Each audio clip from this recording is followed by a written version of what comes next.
In an interview to PTI yes, आपने बोला कि अगर कांग्रेस के रिजल्ट्स अच्छे नहीं आते तो Rahul Gandhi should consider taking a break for 5 years, जी राइट? जी। अब ये डेफिनेशन क्या है ऑफ अच्छा रिजल्ट एंड बुरा रिजल्ट?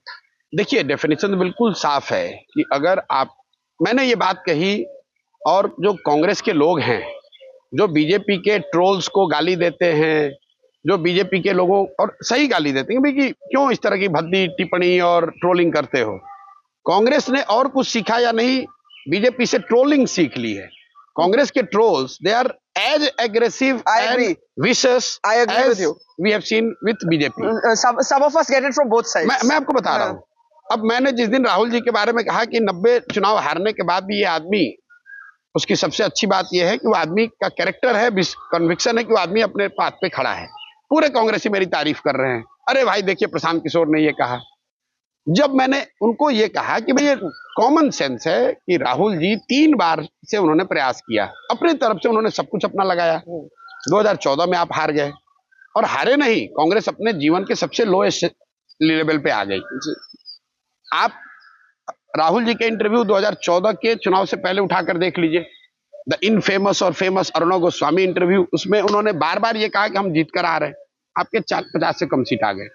2019 के उनके सारे आप संवाद को उठाकर देख लीजिए, उनका कन्विक्शन था चौकीदार चोर है, जो उन्होंने कैंपेन किया, उनको लगा कि भाई हम जीत रहे हैं, आपको फिर 50-55 सीट आया।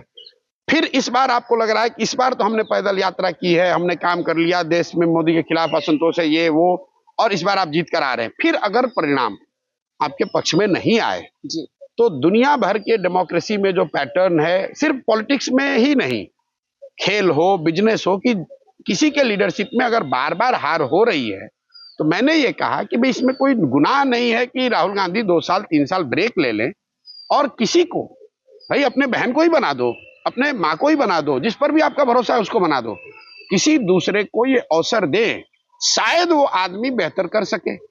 आपको कोई हटा तो रहा नहीं, कोई आपको हटा सकता नहीं है, पार्टी आपकी है। आपके पक्ष 2 बरस के बाद, 1 हाँ, मिनट, हाँ।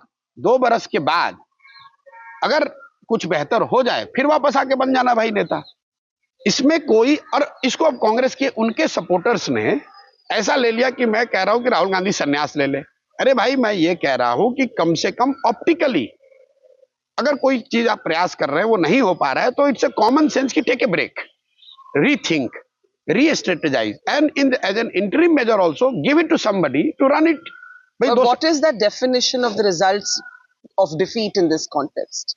भाई कॉन्टेस्ट, आप हार गए, बस कहानी खत्म। हार गए मतलब अगर आप सरकार नहीं बना पाए? बिल्कुल, और क्या, आप सरकार बनाने के लिए लड़ रहे हैं। 10-12 सीट को इंप्रूव करते हैं। नहीं, राहुल गांधी ये थोड़ी ना कह रहे हैं कि मैं 10-12 सीट कांग्रेस की बढ़ा रहा हूं। राहुल गांधी ये कह रहे हैं, और कांग्रेस के लोगों को, साथियों को ये विश्वास है कि कांग्रेस का परफॉर्मेंस कम से कम इतना जरूर रहेगा कि मोदी जी की सरकार नहीं बनेगी।